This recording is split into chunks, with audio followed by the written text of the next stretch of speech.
화장을 하거나 다른 이유로 세안하는 게 좀 어려울 수도 있고요. 그렇다면은 안약을 통해서 부풀어 오르기도 하고요. 또는 심하면 다래끼가 나는 것처럼 뻘겋게 통증을 동반하면서 눈에 고통을 줄 수가 있습니다.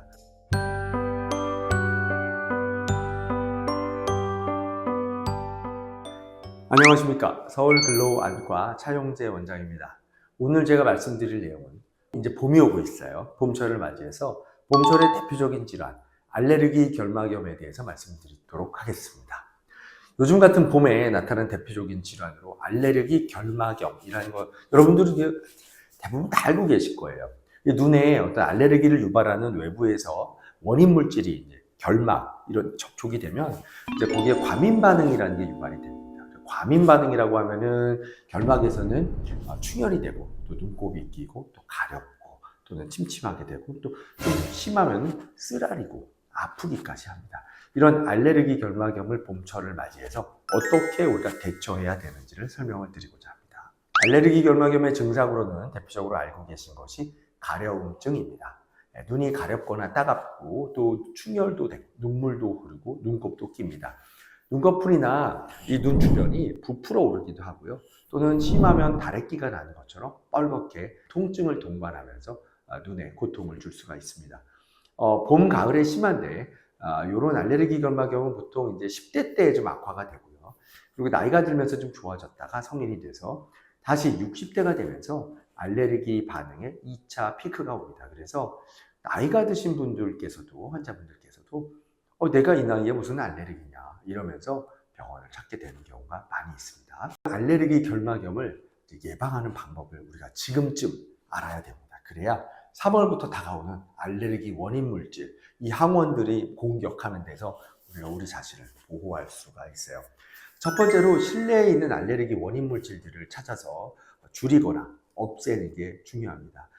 침구류에 굉장히 많은데 베개나 이불 또는 소파 또는 카페트를 사용하시거나 패브릭 제품이 많은 이런 실내에서는 먼지를 다 털으셔야 됩니다. 그래서 털고 직사광선을 통해서 바짝 그 침구류를 말리는 게 중요하고요. 환기를 자주 시켜주시는 것이 굉장히 중요합니다.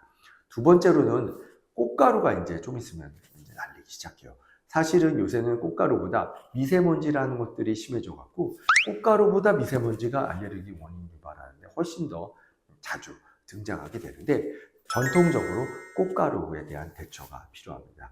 꽃가루가 심한 날에는 외출을 조금 줄이시는 게 가장 사실은 좋은 방법이고 부득이하게 외출을 하고 들어왔다 그러면 세안을 하시는 것이 제일 좋습니다. 그런데 이제 화장을 하거나 다른 이유로 세안하는 게 좀 어려울 수도 있고요. 그렇다면은 안약을 통해서 인공 눈물로 눈을 깜빡깜빡하면서 한 방울씩 눈을 적시는 게 아니라 두세 방울 넣어서 눈을 깜빡이고 눈에서 나오는 분비물이나 흐르는 인공 눈물을 닦으면 그 안에는 먼지가 같이 씻겨 나오게 되겠죠. 그런 방법들로 외부에서 눈에 접촉된 눈의 결막에 들어간 외부의 먼지, 꽃가루들을 씻어내는 것이 중요합니다. 세 번째로 중요한 것이 눈을 비비지 않는 거예요. 이건 당연히 상식적으로 다 알고 계실 텐데 눈을 비비게 되면 알레르기 반응으로 인해서 눈이 아까 말씀드린 그런 증상이 있어요. 그래서 눈을 비비게 되면 이 림프관이 기다렸다는 듯이 신나게 부풀어 올라요. 그래서 알레르기 유발하는 염증 물질들이 결막 안쪽에 굉장히 많이 급속하게 늘어나게 됩니다. 그러면은 급성 알레르기 반응처럼 아주 심하게 불편한 증상이 유발될 수가 있어요. 굉장히 중요합니다. 그러면 안 비비고 어떻게 해요? 비비지 않기 위해서 가장 효과적인 방법이 냉찜질입니다. 그래서 우리가 차가운 것으로 눈을 냉찜질을 하거나 눈에 올려놓고 좀 기다리는 거죠. 얼음으로 냉찜질을 하면 좋겠는데요. 얼음은 너무 차가워서요. 여러분 얼음으로 냉찜질 한번 해보세요. 좀 있으면 아파요. 너무 차갑기 때문에 눈과 피부가 워낙 얇아서 눈 주변에 통증처럼 불편할 수가 있습니다. 얼음으로 찜질을 할 수도 있고 얼음이 너무 차가우시다면 차가운 음료수, 캔 이런 것들을 깨끗한 것으로 싸서 눈가에 대는 방법도 있을 수가 있어요. 또 차가운 물로 아주 차가운 물로 눈 주변을 세수하면서 눈 주변의 피부의 온도를 낮추는 것도 냉찜질 효과를 낼 수가 있습니다. 그 다음으로 그걸로 해결 안 되면 어떻게 해야 돼요? 안과 가셔야 됩니다. 안과 가서 안과 전문 선생님 진료를 받으시고 알레르기 안약을 처방받으셔서 안약도 넣고 또 드시는 약도 필요하면 드시게 되는데요. 이 비염과 연결된 알레르기 비염이 심한 분들, 이런 분들의 알레르기 결막염 같은 경우는 드시는 약이 또 효과적으로 여러분들한테 도움이 될 수 있어서 그런 것들은 진료 후에 약을 사용하시는 것들이 필요하겠습니다.